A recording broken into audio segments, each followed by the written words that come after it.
Let's dive right into something super specific today. Welcome to the Explainer. We're actually doing something a bit different this time around.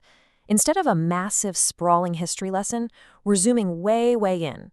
We're going to take a micro look at how an entire decade gets defined by just one perfectly structured piece of data. Now, here is the exact string of text we're working with. Seriously, this is the absolute entirety of our source material. It's incredibly brief, right? But structurally, it's like a complete little ecosystem of information. We've got a broad historical subject, a specific time marker, a piece of art, and the creators behind it. So instead of just seeing this as a random fragment, let's unpack how these few words managed to plant a massive flag right in the middle of modern music history. Okay, Section 1, Anthems of the 70s. Let's just think for a second about the sheer weight of that word, anthem. It totally implies a song that captures the spirit of a whole 10-year span. You know, an anthem isn't just a track that sold a bunch of copies. The source uses this specific classification to mean something way bigger. Calling something an anthem of the 70s is a pretty bold historical claim. It suggests that this track actually encapsulates the collective consciousness, the real crowds, the real faces, and the raw, visceral culture of the era. By defining this category first, our source is setting some incredibly high stakes for what comes next. Moving right along, Section 2, the year 1971.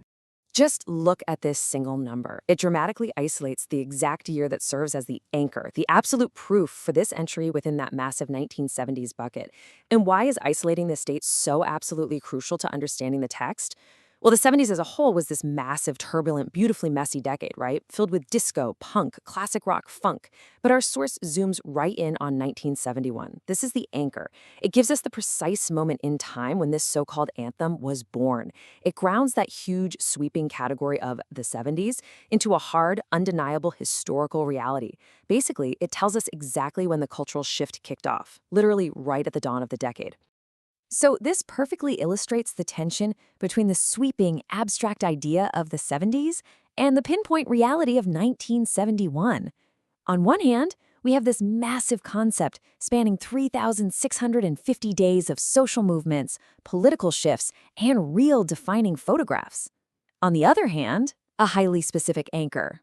You see, we only really grasp massive concepts by plotting super specific, concrete data points onto the map. The source text uses this contrast beautifully to give real context and heavy weight to the music. Which brings us to Section 3, Three Dog Night. Okay, if we visualize the taxonomy from the source, we can really see how the text connects the creator straight to the artifact. We've got the song title, Joy to the World, the artist, Three Dog Night, and the year 1971. By formatting this little excerpt into distinct categories, it proves that it actually functions as a highly organized little database. It's directly linking a specific group of people to a tangible cultural product. And it's exactly this precise linkage that justifies putting it into that massive anthems category we talked about a minute ago. It's kind of wild, but even from a single short sentence, we can systematically isolate 5 distinct variables: the era, the classification, the chronological anchor, the specific artifact, and the creators. This just goes to show how efficiently information can be packaged. Every single variable here is doing heavy lifting. I mean, think about it. Remove the year and it loses its grounded historical context. Remove the anthem label and suddenly it's just standard music trivia. But put them all together, they build a totally self-sustaining historical argument. And this right here perfectly distills why all of this actually matters. Think of it like a historical equation. When you combine the specific time of 1971 with the specific sound of Joy to the World, delivered by Three Dog Night, the sum total is an anthem of the 70s.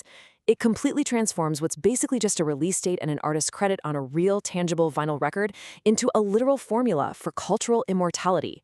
So it's not just a song anymore, is it? It's an equation that defines the soundtrack of an entire generation. So as you reflect on this little micro deconstruction, I want you to consider how just a handful of words from 1971 managed to capture the defining sound of a wildly shifting decade. We've just unpacked some massive categorical claims hidden inside a super brief structure. We saw how a year, an artist, and a song title all synthesized to create a true anthem. But the ultimate question still remains: what makes that specific equation work? What is it about that unique lightning-in-a-bottle combination of lyrics, melody, and timing that elevates it above everything else? Thank you so much for joining me on this explainer today. Keep analyzing the hidden structures behind the info you consume, and as always, keep learning.